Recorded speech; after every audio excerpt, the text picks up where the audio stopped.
کہنے لگے یہ دونوں جادوگر ہیں، چاہتے ہیں کہ اپنے جادو کے زور سے تم کو تمہارے ملک سے نکال دیں اور تمہارے بہترین مذہب کو نابود کر دیں، تو تم جادو کا سامان اکٹھا کر لو اور پھر قطار باندھ کر آؤ۔ آج جو غالب رہا وہی کامیاب ہوا۔ جادوگر بولے کہ موسیٰ، یا تو تم اپنی چیز ڈالو یا ہم اپنی چیزیں پہلے ڈالتے ہیں۔ موسیٰ نے کہا بلکہ تم ہی پہلے ڈالو۔ جب انہوں نے چیزیں ڈالیں تو یکا یک ان کی رسیاں اور لاٹھیاں موسیٰ کے خیال میں ایسی آنے لگیں کہ وہ میدان میں ادھر ادھر دوڑ رہی ہیں۔ اس وقت موسیٰ نے اپنے دل میں خوف محسوس کیا۔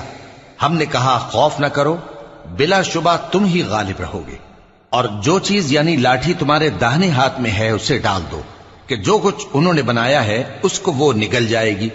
جو کچھ انہوں نے بنایا ہے یہ تو جادوگروں کے ہتھ کنڈے ہیں، اور جادوگر جہاں بھی جائے کامیاب نہیں ہوگا۔ اس پر جادوگر سجدے میں گر پڑے